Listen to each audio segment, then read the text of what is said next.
वासुदेवाय। ॐ नमो भगवते वासुदेवाय। ॐ नमो भगवते वासुदेवाय। ॐ अज्ञानतिमिरान्धस्य ज्ञानाञ्जनशलाकया चक्षुरुन्मिलितं येन तस्मै श्रीगुरवे नमः। श्रीचैतन्यमनोभीष्टं स्थापितं येन भूतले स्वयं रूपा कदा मह्यं ददाति स्वपदान्तिकं वन्देऽहं श्रीगुरुं श्रीयुतपदकमलं श्रीगुरून् वैष्णवांश्च। श्रीरूपं साग्रजातं सहगणरघुनाथान्वितं तं सजीवं साद्वैतं सावधूतं परिजनसहितं कृष्णचैतन्यदेवं श्रीराधाकृष्णपादान् सहगणललिता श्रीविशाखान्वितांश्च। हे कृष्णा करुणा सिन्धो दीनबन्धो जगत्पते गोपेशा गोपिका कान्दा राधाकान्दा नमोऽस्तुते। तप्तकाञ्चनगौराङ्गी राधे वृन्दावनेश्वरी वृषभानुसुते देवी प्रणमामि हरिप्रिये। वाञ्छाकल्पतरुभ्यश्च कृपा सिन्धुभ्येव च पतितानां पावनेभ्यो वैष्णवेभ्यो नमो नमः। नमः ॐ विष्णुपादाय कृष्णप्रेष्ठाय भूतले श्रीमते भक्तिवेदान्तस्वामिनिति नामिने। नमस्ते सरस्वती देवे गौरवाणी प्रचारिणे निर्विशेष शून्यवादी पाश्चात्यदेशतारिणे। जय श्री कृष्ण चैतन्य प्रभु नित्यानंद श्री अद्वैत गदाधर श्रीवासादि गौरभक्तवृंद। हरे कृष्णा कृष्ण कृष्ण हरे हरे हरे राम राम राम हरे हरे। हरे कृष्णा कृष्ण कृष्ण हरे हरे हरे राम राम राम हरे हरे। हरे कृष्णा कृष्ण कृष्ण हरे हरे हरे राम राम राम हरे हरे। मूकं करोति वाचालं पङ्गुं लङ्घयते गिरिं यत्कृपातमहं वन्दे श्रीगुरो दीनतारिणं परमानन्दमाधवं श्रीचैतन्यमीश्वरम्।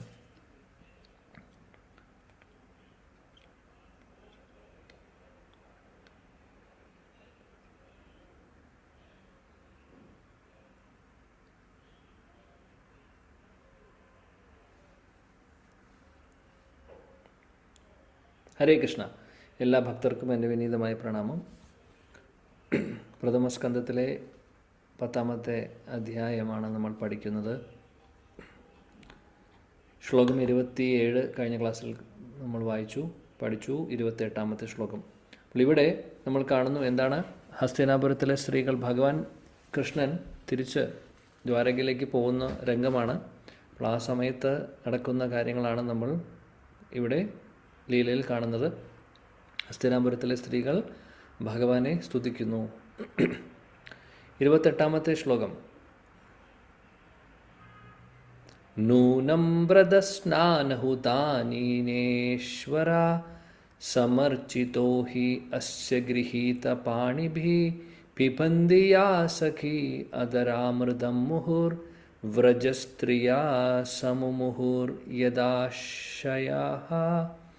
നൂനം വ്രതസ്നാനഹുതാദിനേശ്വര സമർച്ചിതോ ഹി യസ്യ ഗൃഹീതപാണിഭിഃ പിബന്തി യാ സഖ്യ അധരാമൃതം മുഹുർ വ്രജസ്ത്രിയാ സമുമുഹുർ യദാശയാഃ.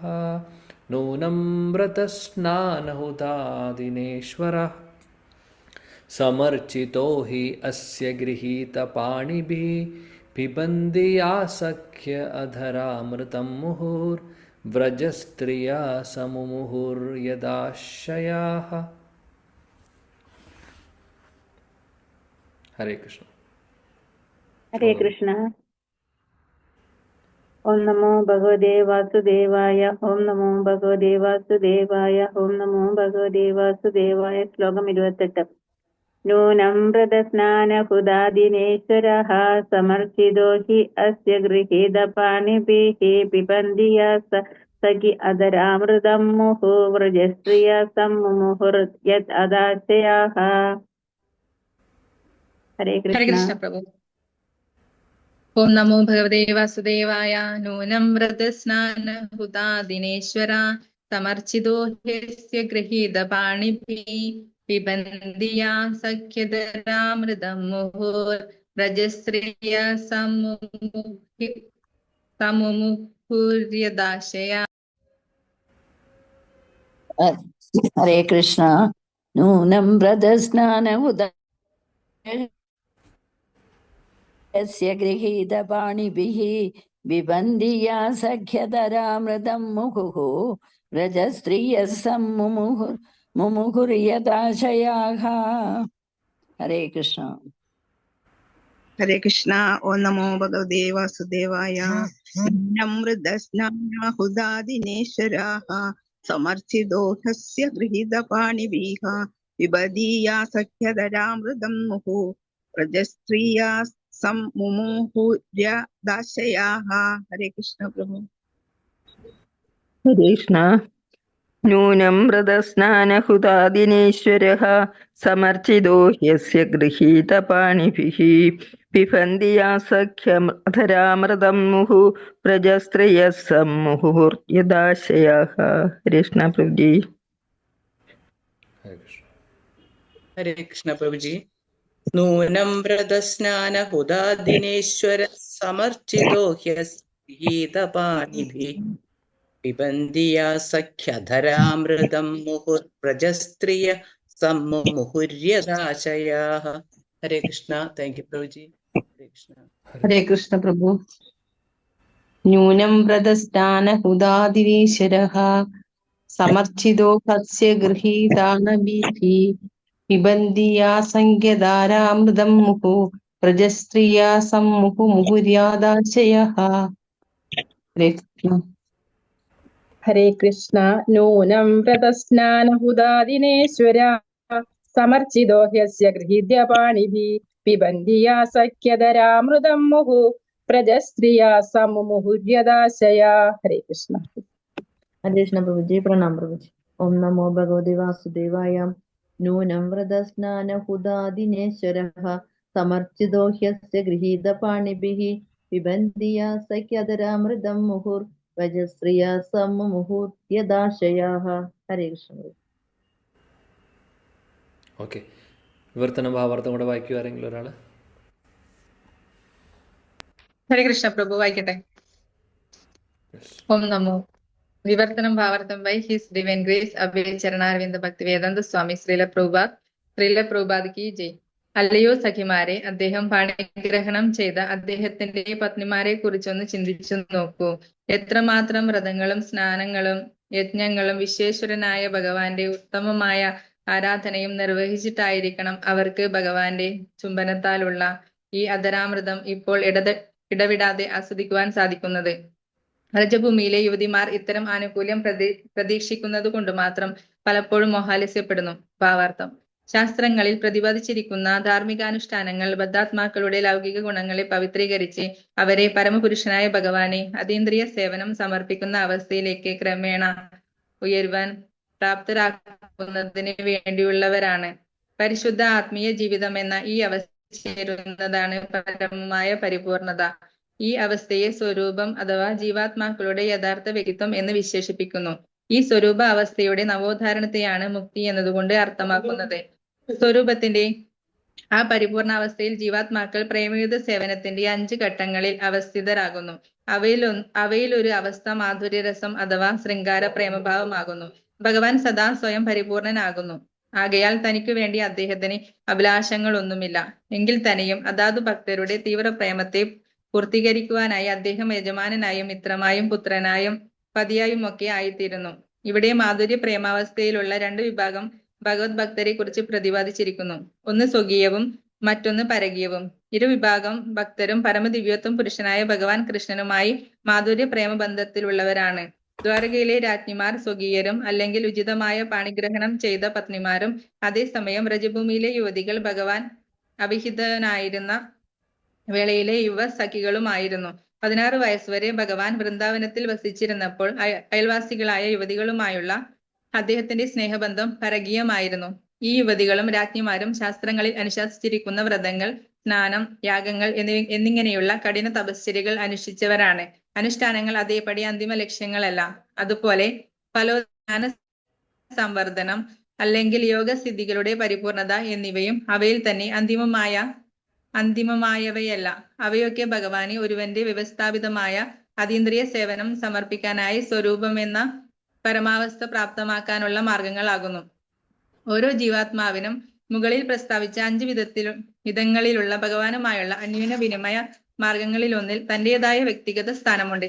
ഒരുവന്റെ സ്വരൂപമെന്ന ശുദ്ധ ആത്മീയ രൂപത്തിൽ ലൗകിക ആകർഷണമില്ലാതെ ആ ബന്ധം ആവിഷ്കൃതമായി തീരുന്നു. ഭഗവാന്റെ പത്നിമാരോ അല്ലെങ്കിൽ ഭഗവാനെ പ്രതിശ്രുത വരനായി ലഭിക്കാൻ കാക്ഷിച്ച യുവതികളോ ഭഗവാനെ ചുംബിക്കുന്നത് ലൗകികമായ വൈകൃത ഗുണത്തിലുള്ളതല്ല.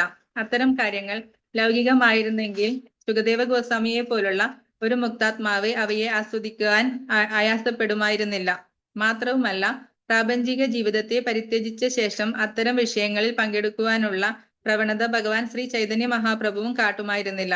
ഈ അവസ്ഥ പ്രാപ്തമാക്കുന്നത് അനേക ജന്മ തപശ്ചര്യയിലൂടെയാകുന്നു. ഹരേ കൃഷ്ണ. ഹരേ കൃഷ്ണ. Thank you. ഇവിടെ ഹസ്തിനാപുരത്തിലെ സ്ത്രീകൾ ഭഗവാനെ സ്തുതിച്ചു കുറേ ശ്ലോകങ്ങളിലായിട്ട്. ഇപ്പോൾ ഭഗവാന്റെ ഭക്തരെ സ്തുതിക്കുകയാണ് ചെയ്യുന്നത്. ഈ ഒരു ശ്ലോകത്തിൽ സ്പെസിഫിക്കലി എടുത്തു പറയുന്നു, ദ്വാരകയിലെ രാജ്ഞിമാർ ഭഗവാൻ കൃഷ്ണൻ്റെ ഭാര്യമാരും അതേപോലെ വൃന്ദാവനത്തിലെ വ്രജഭൂമിയിലെ ഗോപികമാരെ കുറിച്ചാണ് പറയുന്നത്. അവർ എത്ര മഹാസൗഭാഗ്യം ചെയ്തിട്ടുണ്ട് കൃഷ്ണൻ്റെ അസോസിയേഷൻ കിട്ടാൻ വേണ്ടി, കൃഷ്ണൻ്റെ കൂടെ ഇരിക്കാൻ. പത്നിമാർ, ദ്വാരകയിലെ പത്നിമാർ കൃഷ്ണൻ്റെ ഭാര്യമാരായിട്ടിരിക്കുകയാണ് ഒഫീഷ്യലി. വൃന്ദാവനത്തിലെ വ്രജസ്ത്രീകളോ അല്ലെങ്കിൽ ഗോപികമാരോ ഭഗവാനുമായിട്ട് ഉള്ള ഒരു റിലേഷൻ പരകീയ രസത്തിലാണെന്ന് മാത്രം. പക്ഷേ രണ്ടിനെയും, പരകീയ രസത്തെയും സ്വകീയം രണ്ടും ഇവിടെ സ്തുതിക്കുന്നു. ആര്? ഹസ്തിനാപുരത്തിലെ സ്ത്രീകൾ. അതാണ് പറയുന്നത്. എത്ര തപസ്യകൾ അവർ ചെയ്തിട്ടുണ്ടാവും, എന്തൊക്കെ അനുഷ്ഠാനങ്ങൾ അവർ ചെയ്തിട്ടുണ്ടാവും, എന്തൊക്കെ ഭക്തിയുത സേവനങ്ങൾ ചെയ്തിട്ടുണ്ടാവും. അവർക്ക് ഇതിനുള്ള സൗഭാഗ്യം കൃഷ്ണൻ്റെ കൂടെ ഇരിക്കാൻ. കാര്യം ഇവർക്ക് ഹസ്തിനാപുരത്തിലെ സ്ത്രീകൾക്ക് ആ ഒരു അവസരമില്ല അല്ലേ? അവർ കാണുന്നത് തന്നെ അകലെ നിന്നും, മുകളിൽ നിന്നും, കെട്ടിടത്തിൻ്റെ മുകളിൽ നിന്നും, കൊട്ടാരത്തിൻ്റെ മുകളിൽ നിന്നൊക്കെയാണ്. അടുത്ത് പോയി കൃഷ്ണൻ്റെ അടുത്ത് ഇടപെടുകാനുള്ള ഒരു അവസരമില്ല. അപ്പോൾ അവർ ചിന്തിക്കുന്നത് ഭഗവാന്റെ അടുത്ത് ഇടപെടുകാൻ പറ്റുന്ന ഭഗവാന്റെ പത്നിമാരും അതേപോലെ വൃന്ദാവനത്തിലെ ഗോപികമാരുടെ മഹാസൗഭാഗ്യം എന്താണ്, എന്തൊക്കെയാണ് അവർ ചെയ്തത്, എന്തൊക്കെ തപസ്യകൾ എടുത്തിട്ടുണ്ടാവും, എന്തൊക്കെയാണ് അവർ പറയുന്നത് ഈ ശ്ലോകത്തിൽ. ഇങ്ങനെ ഒരു അവസരം കിട്ടാൻ വേണ്ടി അല്ലേ? നമ്മൾ പലപ്പോഴും പറഞ്ഞിട്ടുമുണ്ട്, ഭഗവാൻ കൃഷ്ണൻ്റെ ലീലയിൽ പങ്കെടുക്കുക, ഭഗവാൻ കൃഷ്ണൻ്റെ കൂടെ വളരെ അടുത്ത് ഇടപെടുക എന്ന് പറയുന്നത് അത് സാധാരണ എല്ലാവർക്കും കിട്ടുന്ന സൗഭാഗ്യമല്ല. ഒരുപാട് തപസ്യയും ഒരുപാട് ഭക്തി സേവനങ്ങളുടെയും റിസൾട്ടാണത്. അപ്പോൾ ഈ വ്രജസ്ത്രീകൾക്ക് വ്രജഭൂമിയിലെ ഗോപികമാരിൽ പലവരും നിത്യസിദ്ധരായിട്ടുള്ളവരും ഉണ്ടാവും, സാധനസിദ്ധരും ഉണ്ടാവും. അപ്പോൾ അതേപോലെ തന്നെ ദ്വാരകയിലെ രാജ്ഞിമാരുടെ കാര്യം നോക്കിയാലും നമ്മൾ പറഞ്ഞിട്ടുണ്ട്, അതിനു മുമ്പുള്ള യുഗത്തിൽ ദണ്ഡകാരണ്യ വനത്തിൽ വെച്ച് ശ്രീരാമചന്ദ്ര ഭഗവാനെ അദ്ദേഹം ദണ്ഡകാരണ്യത്തിൽ പോകുന്ന സമയത്ത് അവിടെ ഒരുപാട് ഋഷിവര്യന്മാരുണ്ടായിരുന്നു, മുനികളുണ്ടായിരുന്നു, മുനിവര്യന്മാർ. അങ്ങനെ അവർ ശ്രീരാമചന്ദ്ര ഭഗവാനെ കണ്ടപ്പോൾ അവർക്ക് ഒരുപാട് ആകർഷണം തോന്നി. ലോകത്തിലെ എല്ലാ ഭൗതികമായിട്ടുള്ള കാര്യങ്ങളിൽ നിന്നും വിരക്തി നേടിയിട്ടുള്ള അവർക്ക് ശ്രീരാമചന്ദ്ര ഭഗവാന്റെ സുന്ദരമായിട്ടുള്ള രൂപം കണ്ടപ്പോൾ അവർക്ക് ആകർഷണം തോന്നി. ആകർഷണം തോന്നാതിരിക്കില്ല. ഭഗവാന്റെ സൗന്ദര്യം, ഭഗവാന്റെ രൂപം എന്ന് പറഞ്ഞാൽ അങ്ങനെയാണ്. പിന്നെ ഏത് ഭാവത്തിൽ ആകർഷണം തോന്നും എന്നുള്ളത് അത് അവരുടെ ഓരോരുത്തരുടെയും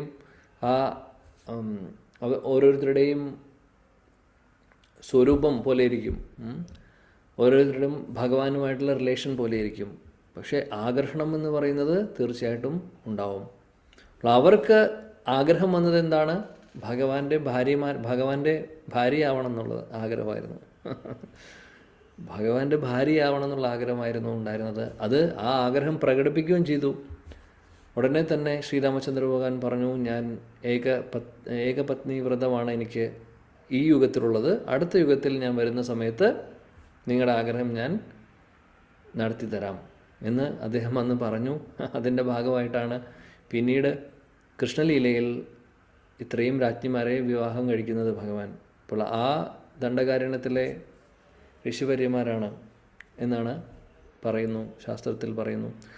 അപ്പോൾ അവർക്ക് ആ ഒരു ചാൻസ് കിട്ടിയത്. അപ്പോൾ ആ ഋഷി അല്ലെങ്കിൽ ആ അത്രയും തപസ്യ ഭക്തി സേവനങ്ങൾ ചെയ്തിട്ടുള്ള സാധാരണ ആളുകൾക്കല്ല കിട്ടുന്നത്. സാധാരണ നോർമൽ ഒരാൾക്ക് കിട്ടുന്ന ഒരു പൊസിഷൻ അല്ല ഭഗവാന്റെ ഭാര്യയാവുക എന്ന് പറയുന്നത്. ഇതിൽ കുറേ വേറെ ഇതിൽ ആദ്യത്തെ പ്രിൻസിപ്പൽ 8 ഭാര്യമാർ നമുക്കറിയാം സ്പെഷ്യലാണെന്നുള്ളത്. രുക്മിണി ദേവിയൊക്കെ അവരൊക്കെ ഡയറക്റ്റ്ലി ഭഗവാൻ രാധാറാണിയുടെ എക്സ്പാൻഷൻസ് ആണ്.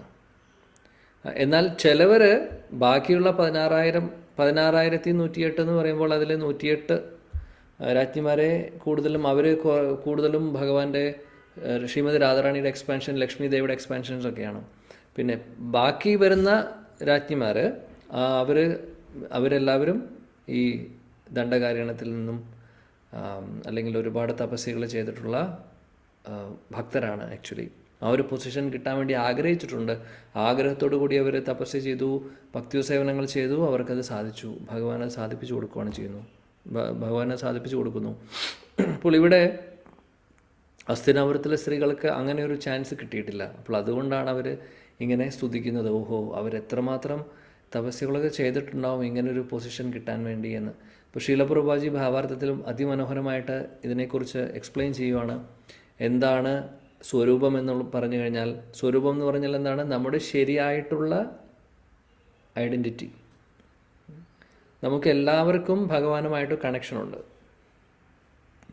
അത് നമ്മളെപ്പോഴും പറയുന്ന പോലെ ശാന്തരസമായിരിക്കാം, ദാസ്യരസമായിരിക്കാം, വാത്സല്യരസമായിരിക്കാം, സഖ്യരസമായിരിക്കാം, മാധുര്യരസമായിരിക്കാം.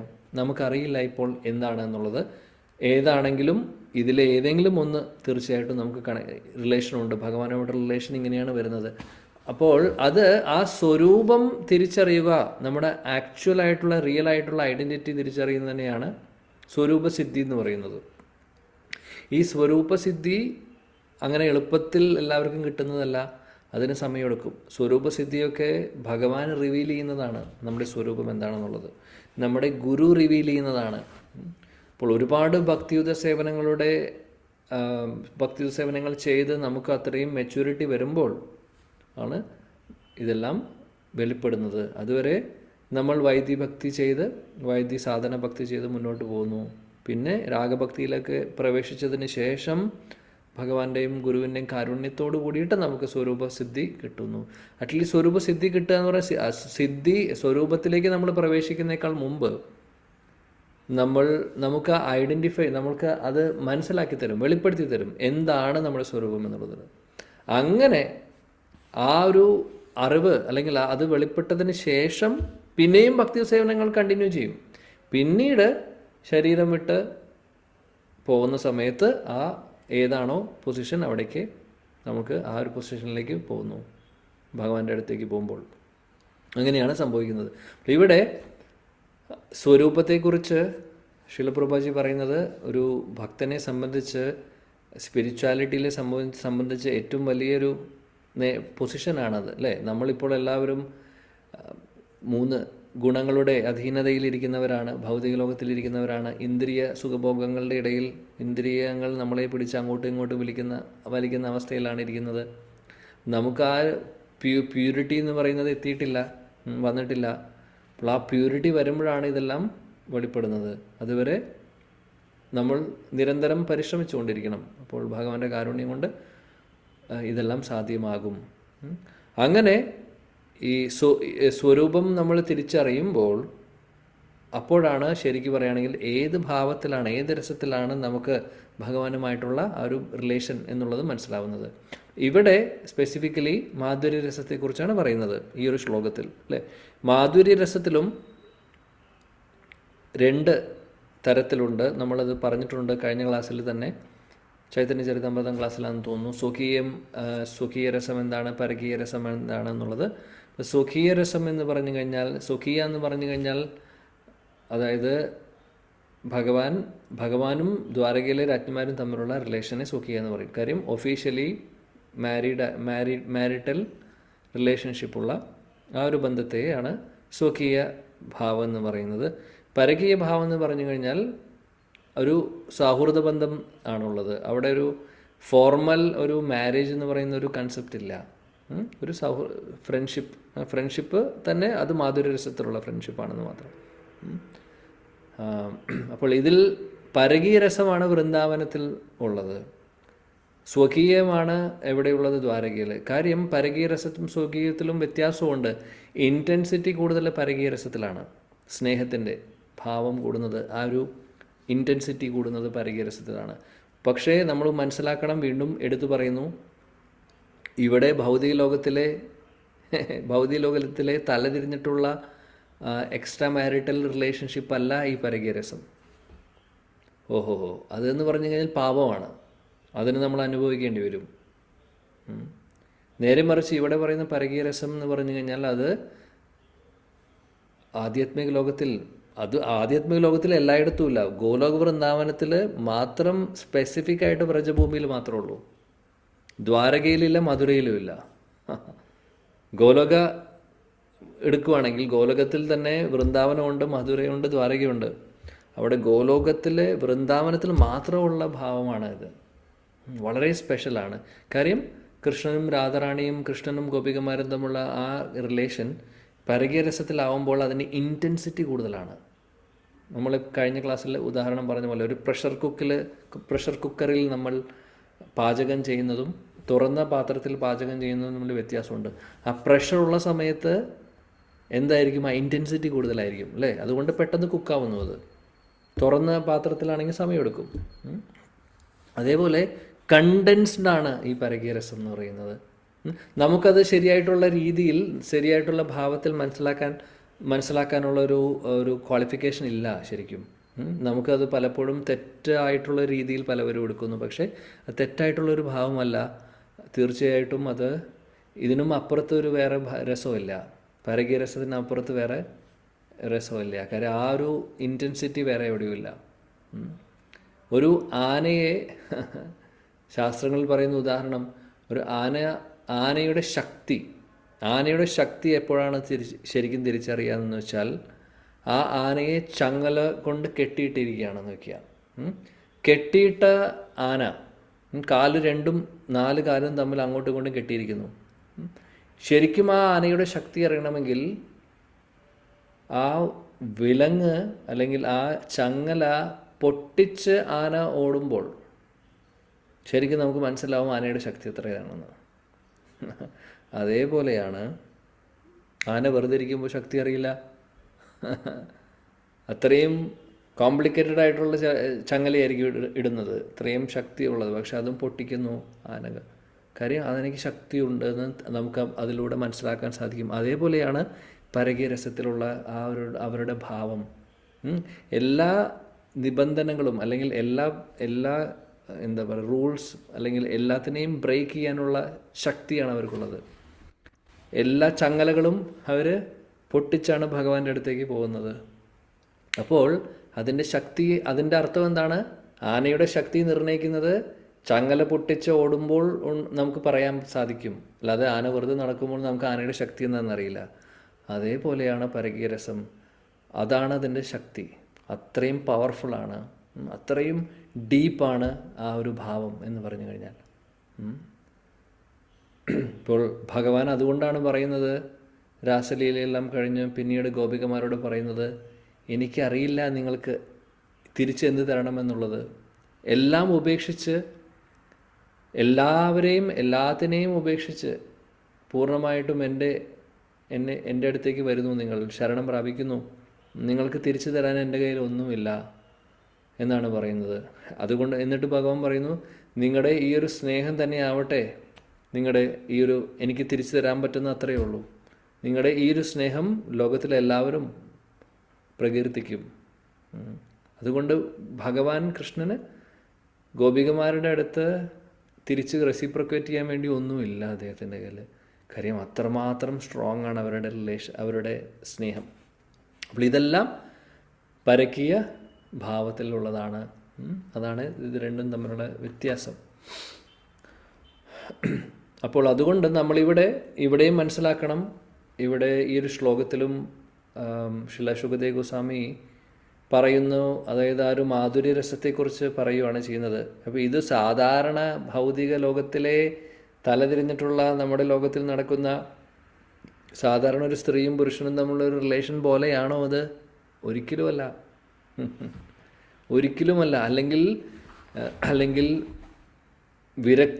വിരക്തി ചൂടാമണിയായിട്ടുള്ള ശുകദേവ് ഗോസ്വാമി ഇതെല്ലാം പറയില്ല. അദ്ദേഹം വസ്ത്രം പോലും ധരിക്കുന്നില്ല, അത്രമാത്രം വിരക്തിയാണ് അദ്ദേഹത്തിന്. അതാണ് ശുകദേവ് ഗോസ്വാമിയുടെ അവസ്ഥ. നമുക്കറിയാം, ശുകദേവ് ഗോസ്വാമിയെ കുറിച്ച് നമ്മൾ ആദ്യത്തെ ചാപ്റ്റേഴ്സിൽ പഠിച്ചിട്ടുണ്ട്. സോ അതാണ് ശുകദേവ് ഗോസ്വാമി എല്ലാം ഉപേക്ഷിച്ച്, അദ്ദേഹത്തിന് ഒരു ഭൗതികമായിട്ടുള്ള ഒരു തരത്തിലുള്ള ഒരു ചിന്തയുമില്ലാത്ത പൂർണ്ണമായിട്ടും അതീന്ദ്ര തരത്തിലുള്ള വ്യക്തിയാണ് അദ്ദേഹം. അങ്ങനെയുള്ള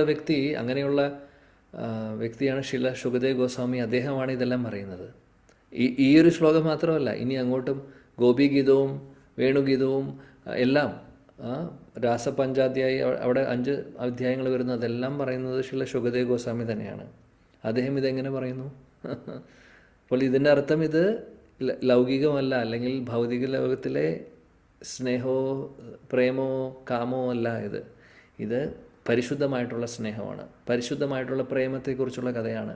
അതുകൊണ്ടാണ് അവർ പറയുന്നത്. അതേപോലെ തന്നെ ശ്രീ ചൈതന്യ മഹാപ്രഭു അദ്ദേഹം സന്യാസം എടുത്തതിന് ശേഷം ഒരു സ്ത്രീയെ അകലെ പോലും കാണാൻ അദ്ദേഹം അനുവദിക്കില്ല. അത്രമാത്രം അദ്ദേഹം സ്ട്രിക്റ്റ് ആയിട്ടുള്ളൊരു സന്യാസിയായിരുന്നു. എന്നിട്ട് അദ്ദേഹം പറയുകയും ചെയ്യും, ഒരു സന്യാസി എന്ന് പറഞ്ഞു കഴിഞ്ഞാൽ വെളുത്ത വസ്ത്രം പോലെയാണ്. തൂവെള്ള വസ്ത്രത്തിൽ ഒരു ചെറിയൊരു പൊട്ട് മതി, ചെറിയൊരു കറ മതി എടുത്തറിയാൻ വേണ്ടി. അതേപോലെ തന്നെയാണ് സന്യാസിമാർ, അല്ലെങ്കിൽ ഈ വിരക്തി അല്ലെങ്കിൽ റിനൗൺസിയേഷൻ സ്വീകരിച്ചിട്ടുള്ളവർ, സന്യാസി ബ്രഹ്മചാരി എന്നൊക്കെ പറയുന്നവർ, അങ്ങനെയുള്ളവരുടെ ലൈഫിൽ എന്തെങ്കിലും ഒരു ചെറിയൊരു കളങ്കം വന്നാൽ മതി, പിന്നെ അവരെക്കുറിച്ച് എല്ലാവരും മോശമായിട്ട് പറയും. അതുകൊണ്ട് മഹാപ്രഭു വളരെ സ്ട്രിക്റ്റ് ആയിരുന്നു. അങ്ങനെയുള്ള ശ്രീ ചൈതന്യ മഹാപ്രഭു ഗംഭീരയിലിരിക്കുന്ന സമയത്ത് ശില രാമാനന്ദറായും ശില സ്വരൂപ് ദാമോദർ ഗോസ്വാമിയും ഗീതാ ഗോവിന്ദത്തിൽ നിന്നും കൃഷ്ണകഥാമൃതത്തിൽ നിന്നും ഒരുപാട് ശ്ലോകങ്ങൾ, അതേപോലെ ഒരുപാട് ഗ്രന്ഥങ്ങളിൽ നിന്ന് ഭഗവാനെക്കുറിച്ചും രാധാറാണിയെക്കുറിച്ചുള്ള അല്ലെങ്കിൽ ഗോപികമാരും തമ്മിലുള്ള ആ ഒരു സ്നേഹബന്ധത്തിൻ്റെ ശ്ലോകങ്ങൾ ചൊല്ലുമ്പോൾ മഹാപ്രഭു അത് വളരെ സന്തോഷത്തോടു കൂടി ആനന്ദം കാണുമായിരുന്നു. മഹാപ്രഭു റിലീസ് ചെയ്യുമായിരുന്നു അതെല്ലാം. അതെന്തുകൊണ്ടാണ്? കാരണം ഇവിടുത്തെ കാര്യമല്ല അത്. നമുക്കതെന്താണെന്ന് അറിയില്ല. അതെന്താണെന്ന് ശരിയായിട്ടുള്ള ഭാവത്തിൽ ഇത്രയും ഒക്കെ നമുക്ക് മനസ്സിലാക്കാൻ സാധിക്കുള്ളൂ. തിയററ്റിക്കലി നമുക്ക് മനസ്സിലാക്കാം ഇതാണ് സത്യം എന്നുള്ളത്. ഇനി അത് ശരിക്കും എന്താണെന്ന് നമുക്ക് അവിടെ പോകുമ്പോൾ അറിയാം. അപ്പോൾ അതുകൊണ്ട് അവിടെ പോകുന്ന സമയത്ത് നമുക്കിതെല്ലാം മനസ്സിലാക്കാൻ സാധിക്കും. പക്ഷേ ഇപ്പോൾ മനസ്സിലാക്കേണ്ടത് എന്താണ്? തിയററ്റിക്കലെങ്കിലും മനസ്സിലാക്കി വെക്കുക, ഇവിടെ നടക്കുന്നതേ അല്ല എന്നുള്ളത്. പലവർക്കും അങ്ങനൊരു ചിന്തയുണ്ട്. പലവരും പല തെറ്റിദ്ധാരണകളും നടത്തുന്നതും അല്ലെങ്കിൽ അവർക്കുള്ള ചിന്തയും വരുന്നത് അങ്ങനെയാണ്. കാരണം അവർ ഭൗതിക ലോകത്തിലെ സാധാരണ ഒരു മനുഷ്യർക്ക് തോന്നുന്ന, അതായത് ഈ ത്രിഗുണങ്ങളുടെ അധീനതയിലുള്ള ഇന്ദ്രിയങ്ങളുടെ പിടിമുറുക്കത്തിലിരിക്കുന്ന ആളുകൾക്കുള്ള ചിന്തയും ഭഗവാന്റെ ഭക്തരും തമ്മിലുള്ള റിലേഷനും തമ്മിൽ ഒരേപോലെയാണെന്ന് പറഞ്ഞ് കമ്പയർ ചെയ്യുമ്പോൾ എന്ത് വലിയ മഹാ അപരാധമാണെന്ന് നോക്കൂ. അപ്പോൾ അതൊക്കെ തെറ്റായിട്ടുള്ള കാര്യമാണ്. അപ്പോൾ എനിവേസ്, ഇതൊക്കെയാണ് ഈ ശ്ലോകത്തിൽ നിന്ന് നമുക്ക് പഠിക്കാവുന്ന കാര്യങ്ങൾ. അടുത്ത ശ്ലോകം 29. യാ വീര്യശുൽക്കേന ഹൃതാ സ്വയംവരേ പ്രമത്യ ചൈദ്യാ പ്രമുഖാൻ ഹി ശുഷ്മിനാഃ പ്രദ്യുമ്നസാംബാംബ സുതാദയോ പരാ യാശ്ചാഹൃദാ ഭൗമവദേ സഹസ്രശാഃ. യെസ്. ഹരേ കൃഷ്ണ പ്രഭു. ഓം നമോ ഭഗവതേ വാസുദേവായ. യാ വീര്യശുൽക്കേന ഹൃദാ സ്വയംവരേ പ്രമദ്യ ചൈദ്യ പ്രമുഖാൻ ഹി സുഷ്മിണാ പ്രത്യുമ്നസാംബാംബസുതാദയോ പരാ യാശ്ചാഹൃദാ ഭൗമവദേ സഹസ്രശാഃ. ഹരേ കൃഷ്ണ. ഹരേ കൃഷ്ണ. യാ വീര്യശുൽക്കേന ഹൃദാ സ്വയംവരേ പ്രമത്യ ചൈത്യ പ്രമുഖാൻ ഹി ശുഷ്മിണഃ പ്രദ്യുമ്നസാംബാംബസുതാദയോ പരാഃ യാശ്ചാഹൃദാ ഭൗമവദേ സഹസ്രശഃ. ഹരേ കൃഷ്ണ. കൃഷ്ണ. യാ വീര്യശുൽക്കേന ഹൃദാ സ്വയംവരേ പ്രമഥ്യ ചൈദ്യേ പ്രമുഖാൻ ഹി സുഷ്മിണഃ പ്രദ്യുമ്ന സാംബാംബസുതാദയോ പരാ യച്ഛാഹൃതാ ഭൗമവധേ സഹസ്രശഃ. ഹരേ കൃഷ്ണ പ്രഭുജി. ഹരേ കൃഷ്ണ. ഹരേ കൃഷ്ണ. യാ വീര്യശുൽക്കേന ഹൃദാ സ്വയംവരേ പ്രമദ്യ ചൈദ്യാ പ്രമുഖാൻ ഹി സുഷ്മിണഃ പ്രത്യുപ്ന സാംബാബസുതാദയോ പരാ യശ്ച ഹൃദാ ഭവൗമവധേ സഹസ്രഃ. ഹരേ കൃഷ്ണ. കൃഷ്ണാദ്യാ വീര്യശുൽക്കേന ഹൃദാ സ്വയംവരേ പ്രമദ്യ ചൈദ്യാ പ്രമുഖാൻ ഹി സുഷ്മിണാഃ പ്രദ്യുപ്ന സാംബാം വസുധാദയോ പരായാശ്ചാകൃതാ ഭൗമവദേ സഹസ്രശഃ. ഹരേ കൃഷ്ണ പ്രഭു. ഹരേ കൃഷ്ണ. യാ വീര്യശുൽക്കേന കൃതാ സ്വയംവരേ പ്രമധ്യ ചൈദ്യ പ്രമുഖാൻ ഹി സുഷ്മിണഃ പ്രദ്യുമ്ന സാംബാംബസുതാദയോ പരായാശ്ചാകൃതാ ഭൗമവധേ സഹസ്രശഃ. ഹരേ കൃഷ്ണ. Thank you Prabhuji. ഹരേ കൃഷ്ണ. ഓം നമോ ഹരേ ഭഗവതി വാസുദേവായ. യാ വീര്യശുൽക്കേന ഹൃദാ സ്വയംവരേ പ്രമഥ്യ ചൈത്യ പ്രമുഖാൻ ഹി സുഷ്മിണഃ പ്രത്യുപ്ന സാംബാംബസുതാദയാ പരാ യാശ്ചാഹൃതാ ഭൗമവദേ സഹസ്രശഃ. ഹരേ കൃഷ്ണ. ഹരേ കൃഷ്ണ. ഹരേ കൃഷ്ണ. യാ വീര്യശുൽക്കേന ഹൃദാ സ്വയംവരേ പ്രമദ്യ ചൈദ്യ പ്രമുഖാൻ ഹി സുഷ്മിണഃ പ്രത്യുപ്ന സാംബാംബസുതാദയോ പരാ യാച്ഛാകൃതാ ഭൗമവദേ സഹസ്രശഃ.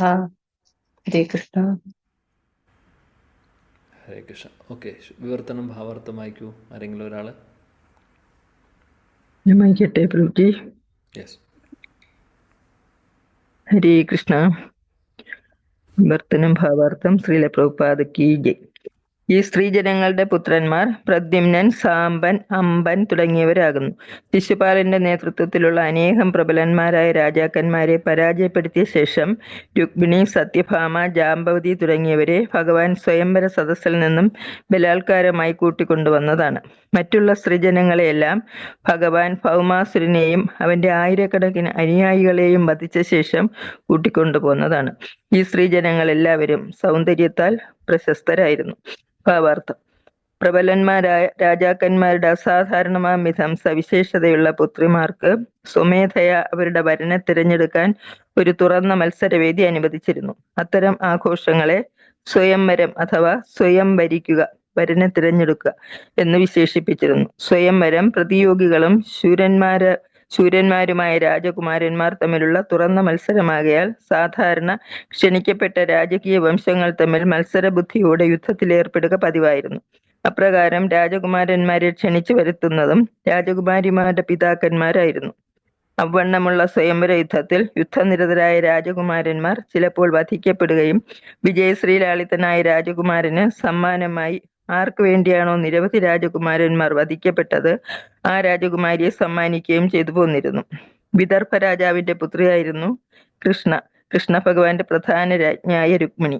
വിദർഭ രാജാവ് തന്റെ യോഗ്യയും സുന്ദരിയുമായ പുത്രിയെ ശ്രീകൃഷ്ണ ഭഗവാന് പരിണയം ചെയ്തു കൊടുക്കണമെന്നും എന്നാൽ രുക്മിണിയുടെ മൂത്ത സഹോദരൻ രുക്മിണിയെ കൃഷ്ണന്റെ ബന്ധുവായി ശിശുപാലന് നൽകണമെന്നും ആഗ്രഹിച്ചു. ആകയാൽ ഒരു മത്സരം നടക്കുകയും പതിവ് പോലെ ശിശുപാലനെയും മറ്റു രാജാക്കന്മാരെയും തന്റെ എതിരില്ലാത്ത ശക്തിയാൽ പരാജയപ്പെടുത്തിയ ശേഷം ശ്രീകൃഷ്ണ ഭഗവാൻ വിജയശ്രീലാളിതനാവുകയും ചെയ്തു. പ്രദ്യുമ്നനെ പോലെ രുക്മിണിക്ക് 10 പുത്രന്മാർ ഉണ്ടായിരുന്നു. ഇതേ രീതിയിൽ മറ്റു രാജ്ഞിമാരെയും ഭഗവാൻ കൂട്ടിക്കൊണ്ടുവന്നു. ശ്രീകൃഷ്ണ ഭഗവാന്റെ ഇത്തരം മനോജ്ഞ ഗംഭീരമായ അപഹൃത കഥകളുടെ പൂർണ്ണ വർണ്ണനം 10ാം സ്കന്ധത്തിൽ സവിസ്തരം ചിത്രീകരിച്ചിരിക്കുന്നു. അനേകം രാജാക്കന്മാരുടെ 16,100 സുന്ദരികളായ പുത്രിമാരെ ഭൗമാസുരൻ ബലാത്കാരമായി പിടിച്ചുകൊണ്ടുപോവുകയും വിഷയസംബന്ധമായ ആസക്തി കൊണ്ട് തടവുകാരാക്കി വയ്ക്കുകയും ചെയ്തിരുന്നു. ഈ യുവതികൾ അവരുടെ മോചനത്തിനായി ശ്രീകൃഷ്ണ ഭഗവാനെ സങ്കടപൂർവ്വം പ്രാർത്ഥിക്കയാൽ കരുണാമയനായ ഭഗവാൻ അവരുടെ വികാരതീഷ്ണമായ പ്രാർത്ഥനകളാൽ സംപ്രീതനാവുകയും ഭൗമാസുരനെ വധിച്ച് അവരെ എല്ലാവരെയും മോചിപ്പിക്കുകയും ചെയ്തു. സമൂഹത്തിൽ ഈ യുവതികളെ ചാരിത്രം നഷ്ടപ്പെട്ടവരായി കണക്കാക്കപ്പെടുമെന്നതുകൊണ്ട് തന്നെ ഭഗവാൻ അവരെ തന്റെ പത്നിമാരായി സ്വീകരിച്ചു. ഈ യുവതികളുടെ വിനീതമായ പ്രാർത്ഥനകൾ സർവശക്തിമാനായ ശ്രീകൃഷ്ണ ഭഗവാൻ സ്വീകരിക്കുകയും അവരെ വിവാഹം ചെയ്ത് രാജ്ഞിമാരാക്കി സംപൂജ്യരാക്കുകയും ചെയ്തു. ആകയാൽ ശ്രീകൃഷ്ണ ഭഗവാന് ദ്വാരകയിൽ മൊത്തം 16,108 പത്നിമാരുണ്ടായിരുന്നു. മാത്രവുമല്ല, അവരിൽ ഓരോരുത്തരിലും ഭഗവാൻ 10 പുത്രന്മാർക്ക് വീതം ജന്മം നൽകി. ഈ എല്ലാ പുത്രന്മാരും വിവാഹാനന്തരം നിരവധി പുത്രന്മാർക്ക് ജന്മം കൊടുത്തു. മൊത്തം യാദവ കുടുംബത്തിന്റെ അംഗസംഖ്യ 1 കോടിയോളം ഉണ്ടായിരുന്നു. ഹരേ കൃഷ്ണ പ്രഭുജി. ഹരേ കൃഷ്ണ. അതിമനോഹരമായിട്ടുള്ള ഒരു ഭാഗമാണ് ശ്രീമദ് ഭാഗവതത്തിൽ ദശമസ്കന്ധത്തിൽ രുക്മിണി സ്വയംവരം. ഭഗവാന്റെ കാരുണ്യം ഉണ്ടെങ്കിൽ എന്തെങ്കിലും ഒരു ദിവസം ആ ഒരു അതിമനോഹരമായിട്ടുള്ള ലീല ചർച്ച ചെയ്യാം. ഭഗവാൻ അനുഗ്രഹിച്ചാൽ. അതിമനോഹരമാണ്. അതിമനോഹരമായിട്ടുള്ള രുക്മിണി ദേവിയുടെ കത്തുകളും ഒക്കെ അതിമനോഹരമാണ്. ഭഗവാൻ അനുഗ്രഹിക്കട്ടെ. നമുക്ക് അതെല്ലാം കേൾക്കുവാനൊക്കെ പഠിക്കുവാനും വായിക്കുവാനൊക്കെ ഭാഗ്യം ഉണ്ടാവട്ടെ. അപ്പോൾ ഇവിടെ നമ്മൾ എന്തായാലും അവിടേക്ക് ഡീറ്റെയിൽസിലേക്ക് പോകുന്നില്ല. ഈ ശ്ലോകത്തിൽ പ്രദ്യുമ്നൻ, സാമ്പൻ, അംബ അങ്ങനെ കൃഷ്ണൻ്റെ മക്കളെക്കുറിച്ചൊക്കെ പറയുന്നു. രുക്മിണി ദേവി, സത്യഭാമ, ജാമ്പവതി ഇവരൊക്കെയാണ് 108 രാജ്ഞിമാർ നമ്മൾ പറഞ്ഞിരുന്നു. വളരെ സ്പെഷ്യലാണ് അവർ. അതാണ് അവരിൽ വരുന്നതാണ് രുക്മിണി, സത്യഭാമ, ജാമ്പവതി എല്ലാവരും. പിന്നെയുള്ള 16,100 പേരും ഭൗമാസുരൻ തട്ടിക്കൊണ്ടുപോയ മറ്റുള്ള പല രാജാക്കന്മാരുടെ മക്കളായിട്ടുള്ള രാജ്ഞിമാരാണ്. അവരെയാണ് പിന്നീട് ഭഗവാൻ വിവാഹം കഴിക്കുന്നത്. എന്നാൽ 8 രാജ്ഞിമാരെയും വിവാഹം കഴിക്കുന്നത് രുക്മിണി, സത്യഭാമ, ജാമ്പവതി അവരെല്ലാവരും ഇവരെ 3 പേരെ സ്പെസിഫിക്കലി സ്വയംവരത്തിലൂടെ ആണ് അല്ലേ. സ്വയംവരം എന്ന് പറഞ്ഞു കഴിഞ്ഞാൽ ഇപ്പോൾ ജാമ്പവതിയായിട്ടുള്ള റിലേഷൻ നമുക്ക് ജാമ്പവതിയെ വിവാഹം കഴിക്കുന്നത് അറിയാം. ജാമ്പവാനുമായിട്ടൊരു ചെറിയൊരു യുദ്ധം വരുന്നു. സത്യഭാമയുടെ കേസും അങ്ങനെ തന്നെയാണ്. രുക്മിണി ദേവിയുടെയാണ് വളരെ വിശദമായിട്ട് പറയുന്നുണ്ട് ഭാഗവതത്തിൽ. അത് സ്വയംവരത്തിലൂടെയാണ് അല്ലേ. സ്വയംവരം എന്ന് പറഞ്ഞു കഴിഞ്ഞാൽ എന്താണ്? വധുവിന് വരനെ തിരഞ്ഞെടുക്കാനുള്ള ഒരു സെലക്ട് ചെയ്യാനുള്ള ഒരു അവസരമുണ്ട്. അപ്പോൾ കോമ്പറ്റീഷൻ പോലെ പല കാര്യങ്ങളും ചെയ്യുന്നു. അപ്പോൾ അതിൽ ആരാണോ മുന്നിൽ വരുന്നത് പിന്നെ വധുവിൻ്റെ സെലക്ഷൻ പോലെ ആയിരിക്കും. ആരെ വേണമെങ്കിലും സെലക്ട് ചെയ്യാം. അപ്പോൾ രുക്മിണി ദേവിയുടെ വിവാഹം നടക്കുന്നത് അങ്ങനെയാണ്. വിദർഭ രാജ്യത്തിലെ വിദർഭ രാജാവിൻ്റെ മകൾ രുക്മിണി ദേവി കൃഷ്ണനെ കണ്ടിട്ടില്ല. കൃഷ്ണനെക്കുറിച്ച് കേട്ടിട്ട് മാത്രമേ ഉള്ളൂ. പക്ഷേ ആ കേട്ടത് മാത്രം മതി. രുക്മിണി ദേവിയുടെ മനസ്സ് മുഴുവനും കൃഷ്ണൻ സമർപ്പിച്ചിരുന്നു. അപ്പോൾ ഇങ്ങനൊരു വിവാഹം നടക്കുന്നത്, സ്വയംവരം നടക്കുന്നത് കൃഷ്ണൻ ഉണ്ടായിരുന്നില്ല. അതിൽ കൃഷ്ണനെ ക്ഷണിച്ചിരുന്നില്ല. ശിശുപാലനായിരുന്നു അതിലെ മെയിനാണ്. ശിശുപാലൻ്റെ ആഗ്രഹമായിരുന്നു രുക്മിണി ദേവി വിവാഹം കഴിക്കണമെന്ന്. രുക്മിണി ദേവിയുടെ സഹോദരൻ രുക്മി, ശിശുപാലൻ അവർ തമ്മിൽ ഫ്രണ്ട്സാണ്. അപ്പോൾ അങ്ങനെ ഒരു റിലേഷൻ കൂടെ ഉണ്ട് അവർക്ക്. രുക്മിണി ദേവിക്കാണെങ്കിൽ കൃഷ്ണനല്ലാതെ വേറെ ആരുമില്ല മനസ്സിൽ. കൃഷ്ണനെക്കുറിച്ച് എന്ന് കേട്ടിട്ടുണ്ടോ അതോടുകൂടി പൂർണ്ണമായിട്ടും ഭഗവാൻ കൃഷ്ണന് മനസ്സ് കൊടുത്തിരുന്നു. അപ്പോൾ ആഗ്രഹിച്ചു രുക്മിണി ദേവി എന്തു ചെയ്യും, അദ്ദേഹം വന്നില്ലെങ്കിൽ ഞാൻ ഈ ശരീരം അവസാനിപ്പിക്കും. ആ ഒരു അവസ്ഥയിലായിരുന്നു. പിന്നെ നമുക്കറിയാം, ഒരു ബ്രാഹ്മണനെ പറഞ്ഞയച്ച് കത്ത് രുക്മിണി ദേവി അതിമനോഹരമായിട്ടുള്ള ലെറ്ററാണ് എഴുതുന്നത്. അത് ബ്രാഹ്മണൻക്ക് അവിടെ പോയി വായിക്കുന്ന താമസമേ ഉള്ളൂ. അവിടെ നിന്ന് ഭഗവാൻ പുറപ്പെട്ടു. പിന്നെ ഒന്നും നോക്കിയില്ല. വന്ന് അദ്ദേഹം പറയുന്നത് എങ്ങനെയാണെന്ന് വെച്ചാൽ,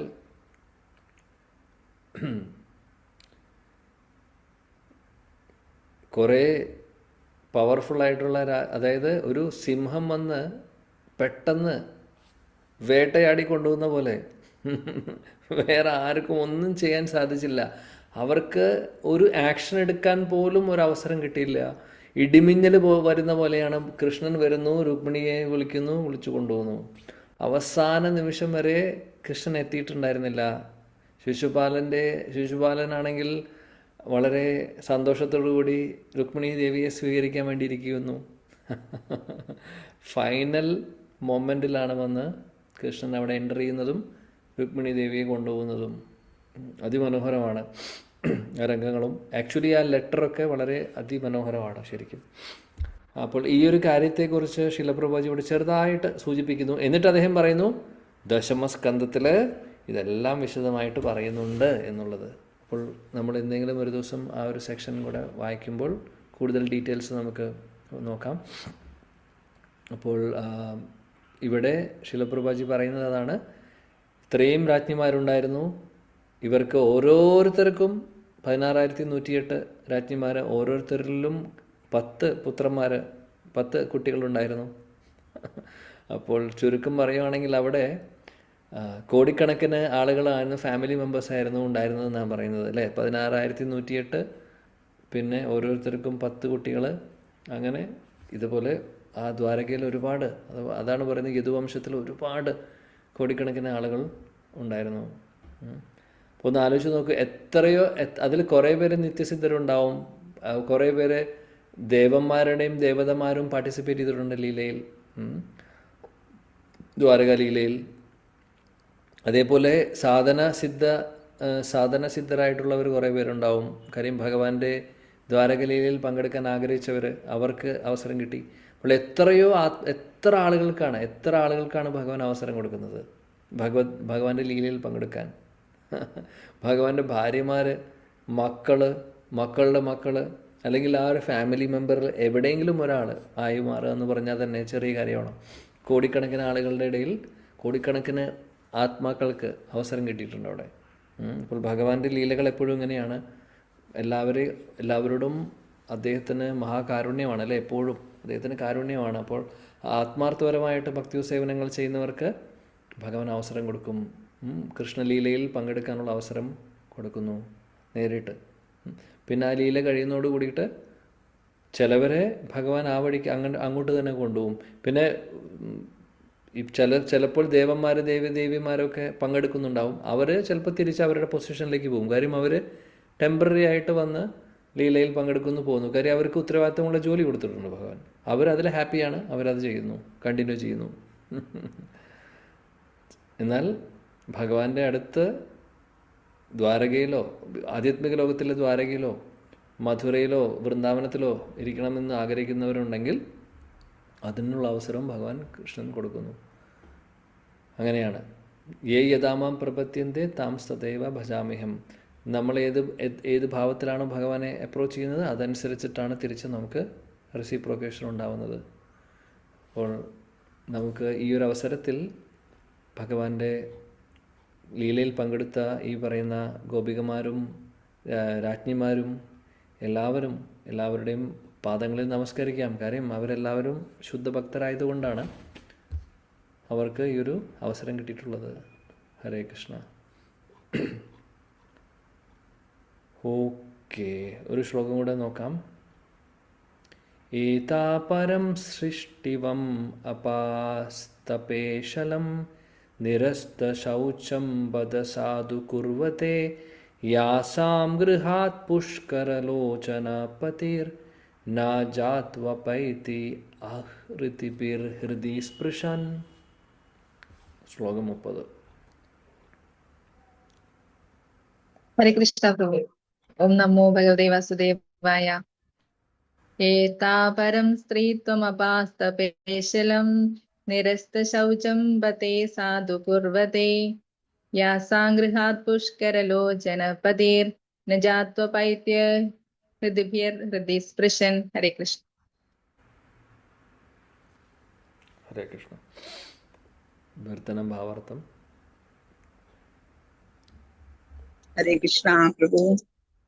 ഏതാപരം സ്ത്രീത്വമപാസ്തപേശലം നിരസ്തശൗചം വദ സാധു കുർവതേ യാസാം ഗൃഹാത് പുഷ്കരലോചനപതിർ നാജാത്വപൈത്യ ഹൃദി ഹൃദി സ്പർശൻ. ഹരേ കൃഷ്ണ പ്രഭു. ഹരേ കൃഷ്ണ. ഹരേ കൃഷ്ണ. ഹരേ കൃഷ്ണ. പ്രവർത്തനമായി ഏതാപരം ത്വമപാസ്തപേശലം നിരസ്തശൗചം പതസ്തുർവതേ യാസാം ഗൃഹാത് പുഷ്കരലോചന പ്രതിർനജാത്വപൈത്യ ഹൃദി സ്പൃശൻ. ഹരേ കൃഷ്ണ. Thank you Prabhuji. ഹരേ കൃഷ്ണ. ഹരേ കൃഷ്ണ. ഏതാപരം ശ്രീത്വമഭാസ്തപേശലം നിരസ്തശൗചം വദ സാധു കുർവതേ യാസാം ഗൃഹാത് പുഷ്കരലോചന പതിർ നജാത്വ അപൈത്യാകൃതിഭിർഹൃദി സ്പൃശൻ. ഹരേ കൃഷ്ണ. ഹരേ കൃഷ്ണ. ഓക്കെ, വിവർത്തനം ഭാവം. ഹരേ കൃഷ്ണ. ഏതാപരം പ്രീതം അവാസ്തപേശലം നിരസ്തശൗദം വദ സാധു കുർവതേ യാസാം ഗൃഹാത് പുഷ്കരലോചന പദ് നജാത്വ പൈത്യാകൃതിഭിർഹൃദി സ്പൃശൻ. ഹരേ കൃഷ്ണ. യെസ്, ഒരാൾ വായിക്കൂ.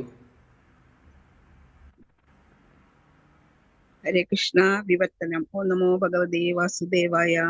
പ്രത്യേക വ്യക്തിത്വ സവിശേഷതയോ പവിത്രതയോ ഇല്ലാതിരുന്നിട്ട് കൂടി ഈ എല്ലാ സ്ത്രീകളുടെയും ജീവിതം മംഗളകരമായ കീർത്തിക്ക് പാത്രമായി ഭവിച്ചു. അവരുടെ പ്രാണേശ്വരൻ കമലനയനായ പരമദിവ്യോത്തമ പുരുഷൻ അവരെ ഏകരാക്കി ഒരിക്കലും പോകുകയുണ്ടായിരുന്നില്ല. അദ്ദേഹം അമൂല്യമായ പാരിതോഷികങ്ങൾ നൽകി സദാ അവരെ പ്രീതിപ്പെടുത്തിയിരുന്നു. ഭാവാർത്ഥം. ഭഗവത് ഭക്തർ പരിശുദ്ധാത്മാക്കളാകുന്നു. ആത്മാർത്ഥമായി ഭഗവത് പാദങ്ങളിൽ ശരണാഗതിയടയുന്നവനെ ഭഗവാൻ ഉടൻ തന്നെ സ്വീകരിക്കുകയും അങ്ങനെ ഭക്തർ തൽക്ഷണം ഭൗതിക മാലിന്യങ്ങളിൽ നിന്ന് സ്വതന്ത്രരാക്കപ്പെടുകയും ചെയ്യുന്നു. അത്തരം ഭക്തർ ഭൗതിക പ്രകൃതിയുടെ ത്രിഗുണങ്ങൾക്ക് അതീതരാണ്. ഗംഗയിലെ ജലവും കാനയിലെ മലിനജലവും തമ്മിൽ ജലമെന്ന നിലയ്ക്ക് യാതൊരു വ്യത്യാസവും ഇല്ലെന്നതുപോലെ ഒരു ഭക്തന് യാതൊരുവിധ ശാരീരിക അയോഗ്യതകളുമില്ല. സ്ത്രീജനങ്ങൾ, വ്യവസായികൾ, വൈശ്യർ, ശൂദ്രർ എന്നിവർ അല്പജ്ഞാനികളാകയാൽ അവർക്ക് ഭഗവത് ശാസ്ത്രം മനസ്സിലാകുക അഥവാ ഭഗവാന്റെ ഭക്തിയുത സേവനത്തിൽ വ്യാപൃതരാവുക അത്യന്തം പ്രയാസകരമാകുന്നു. അവർ അതിലൗകികവാദികളാകുന്നു. മാത്രവുമല്ല, കിരാതർ, പൂണർ, ആന്ധ്രർ, പുലിന്ദർ, പുൽക്കശർ, ആബിരർ, കങ്കർ, യവനർ, ഗസർ മുതലായ വംശജരൊക്കെ അവരെക്കാൾ നീചകുലത്തിലുള്ളവരാകുന്നു. എന്നാൽ ഭഗവാന്റെ ഭക്തിയുത സേവനത്തിൽ യഥോചിതമായി നിരതരാകുന്ന പക്ഷം അവർക്ക് മോചനം സാധ്യമായി തീരുന്നു. ഭഗവത് സേവനത്തിൽ നിയുക്തനാകുന്ന പക്ഷം നിയോഗപരമായ അയോഗ്യത ഇല്ലാതാകുന്നു. അപ്രകാരം ശുദ്ധാത്മാക്കളെ പോലെ അവരും ഭഗവദ്ധാമത്തിൽ പ്രവേശിക്കാൻ തക്ക യോഗ്യതയുള്ളവരായി തീരുന്നു. ഭൗമാസുരന്റെ ബന്ധത്തിലായിരുന്ന പതിത യുവതികൾ അവരുടെ മോചനത്തിനായി ശ്രീകൃഷ്ണ ഭഗവാനായി പ്രാർത്ഥിച്ചു. ആത്മഭക്തിയുടെ പുണ്യത്താൽ തൽക്ഷണം അവർ പരിശുദ്ധരായി. ആകയാൽ ഭഗവാൻ അവരെ ഭക്തിമാരായി സ്വീകരിക്കുകയും അപ്രകാരം അവരുടെ ജീവിതം മഹത്തരമായി തീരുകയും ചെയ്തു. അത്തരം ശുഭകരമായ ഗുണവർണ്ണനകൾ ഭഗവാൻ അവരോടൊപ്പം പ്രതിജ്ഞാർപ്പിതനായ കാന്തനെ പോലെ ലീലകളിൽ ഏർപ്പെടുമ്പോൾ അധികതരമായി ശ്ലാഘിക്കപ്പെട്ടു. ഭഗവാൻ സദാ 16,108 ഭക്തിമാരോടൊപ്പം ജീവിച്ചിരുന്നു. അദ്ദേഹം സ്വയം 16,108 പൂർണ്ണാംശങ്ങളായി വിസ്തരണം ചെയ്തു. മാത്രവുമല്ല, അവരോരോരുത്തരും യഥാർത്ഥ വ്യക്തിത്വ വിശേഷത്തിൽ നിന്നും ഭിന്നരല്ലാത്ത സ്വയം ഭഗവാൻ തന്നെയായിരുന്നു. ഭഗവാന് അനേകമായി വിസ്തരണം നടത്താൻ കഴിയുമെന്ന് ശ്രുതി മന്ത്രത്തിൽ ഉറപ്പായി പ്രസ്താവിച്ചിരിക്കുന്നു. അനേകം ഭക്തിമാരുടെ പതിയെന്ന നിലയിൽ അമൂല്യമായ ഉദ്യമത്തിലൂടെയാണെങ്കിലും അദ്ദേഹം എല്ലാവരെയും പാരിതോഷികങ്ങൾ നൽകി പ്രീതിപ്പെടുത്തി. അദ്ദേഹം സ്വർഗത്തിൽ നിന്നും പാരിജാത പുഷ്പം കൊണ്ടുവരികയും പ്രധാന രാജ്ഞിമാരിൽ ഒരാളായ സത്യഭാമയുടെ കൊട്ടാരത്തിൽ നട്ടുപിടിപ്പിക്കുകയും ചെയ്തു. ആകയാൽ ഭഗവാനെ പതിയായി ലഭിക്കാൻ ആരെങ്കിലും ആഗ്രഹിക്കുന്ന പക്ഷം ഭഗവാൻ അത്തരം അഭിലാഷങ്ങളെ പൂർണ്ണ രീതിയിൽ തന്നെ പൂർത്തീകരിക്കുന്നു.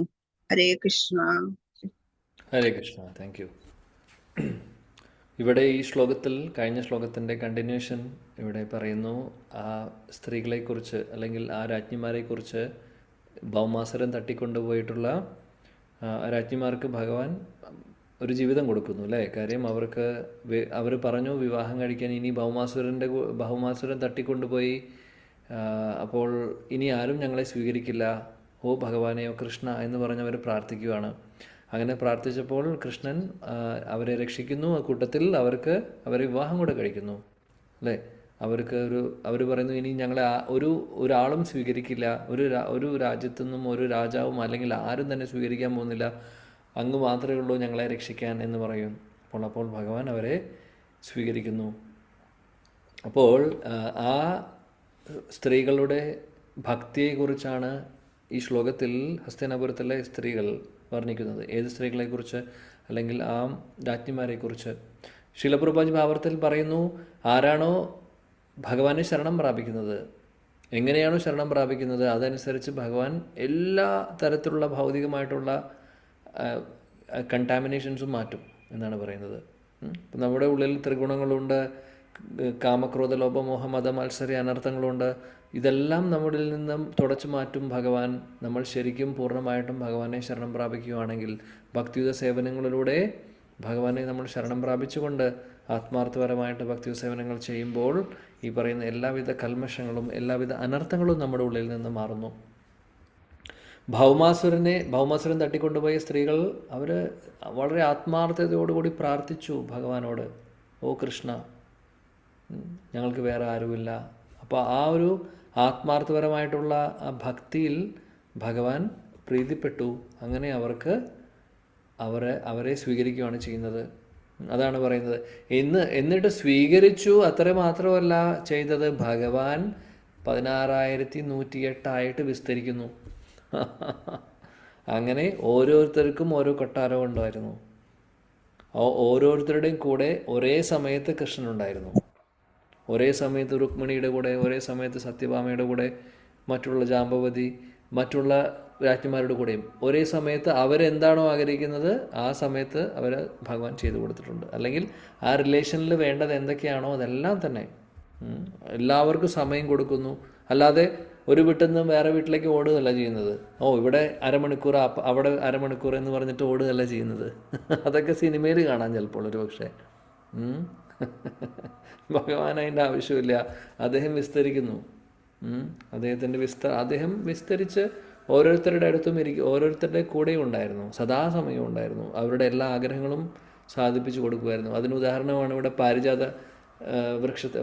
പാരിജാത ഫ്ലവർ അല്ലെങ്കിൽ ആ പൂ വേണമെന്ന് പറഞ്ഞ് സത്യഭാമാദേവി കരയുന്നതും വാശി പിടിക്കുന്നതും കൃഷ്ണൻ അത് സാധിപ്പിച്ചു കൊടുക്കുന്നു അല്ലേ? അതേപോലെ എല്ലാ ആഗ്രഹങ്ങളും അവരുടെ ആഗ്രഹങ്ങളും കൃഷ്ണൻ സാധിപ്പിച്ചു കൊടുത്തിരുന്നു. അപ്പോൾ നല്ലൊരു ഗൃഹസ്ഥാശ്രമത്തിലുള്ള ഒരു ഭർത്താവ് എങ്ങനെയായിരിക്കണം എന്നുള്ളത് കൃഷ്ണൻ അദ്ദേഹത്തിൻ്റെ ലീലയിലൂടെ നമ്മളെ പഠിപ്പിക്കുന്നു. ഈ ഒരു ദ്വാരക ലീലയിൽ ശരിക്കും പറയുകയാണെങ്കിൽ ഭാര്യയുടെ കൂടെയുണ്ട്, മക്കളുടെ കൂടെയുണ്ട്, എല്ലാവരുടെ കൂടെ ഇരുന്നുകൊണ്ട്. അപ്പോൾ ഇത് കൃഷ്ണന് മാത്രമേ സാധിക്കുകയുള്ളൂ, ഭഗവാന് മാത്രം സാധിക്കുന്ന കാര്യമാണ്. ഒരു യോഗിക്കും അല്ലെങ്കിൽ ഒരു മുനിക്കും സാധിക്കുന്ന കാര്യമല്ല, ഭഗവാന് മാത്രം സാധിക്കുന്നതാണ്. ആർക്കും ഇമിറ്റേറ്റ് ചെയ്യാനും സാധിക്കില്ല. അതാണ് പരമദിവ്യോത്തമ പുരുഷനായിട്ടുള്ള കൃഷ്ണൻ. അദ്ദേഹത്തിൻ്റെ ആന്തരിക ശക്തികൾ ഉപയോഗിച്ച് അദ്ദേഹത്തിന് എന്ത് വേണമെങ്കിലും ചെയ്യാൻ സാധിക്കും. അപ്പോൾ അതാണ് ഇവിടെ ഈ ശ്ലോകത്തിൽ പറയുന്നത്. അപ്പോൾ ആ സ്ത്രീകൾ ഈ ശ്ലോകത്തിലും പറയുന്നു, അവരുടെ കൂടെ, ആ രാജ്ഞിമാരുടെ കൂടെ അദ്ദേഹം ഉണ്ടായിരുന്നു. അവർക്ക് വേണ്ട എല്ലാ ഗിഫ്റ്റുകളും, അവർക്ക് വേണ്ട എല്ലാ പ്രസൻറ്റേഷനും കൃഷ്ണൻ കൊടുക്കുമായിരുന്നു. അവർക്ക് വേണ്ടതെല്ലാം നടത്തി കൊടുക്കുമായിരുന്നു സ്നേഹത്തോടു കൂടിയിട്ട്. അപ്പോൾ ആ സ്ത്രീകളുടെ സൗഭാഗ്യത്തെക്കുറിച്ചാണ് പറയുന്നത്. ആ രാജ്ഞിമാരുടെ സൗഭാഗ്യത്തെക്കുറിച്ചാണ് ഇവിടെ ഹസ്തിനാപുരത്തിലെ സ്ത്രീകൾ വർണ്ണിക്കുന്നത് അല്ലെങ്കിൽ സ്തുതിക്കുന്നത്. കഴിഞ്ഞ 2 ശ്ലോകങ്ങളിലായിട്ട്, ഈ ശ്ലോകത്തിലും ഇതിനു മുമ്പുള്ള ശ്ലോകത്തിലും അതിമനോഹരം. ഇനി ബാക്കിയുള്ളത് 31ാമത്തെ ശ്ലോകം അടുത്ത ക്ലാസ്സിൽ നോക്കാം. ഹരേ കൃഷ്ണ കൃഷ്ണ കൃഷ്ണ ഹരേ ഹരേ, ഹരേ രാം രാം രാം ഹരേ ഹരേ. ग्रंथराज श्रीमद् भागवतम की जय, जगत गुरु शिला प्रभुपाद की जय, समवेद गौर भक्तवृंद की जय, निताय गौर प्रेमानंदे. हरे कृष्णा. Thank you.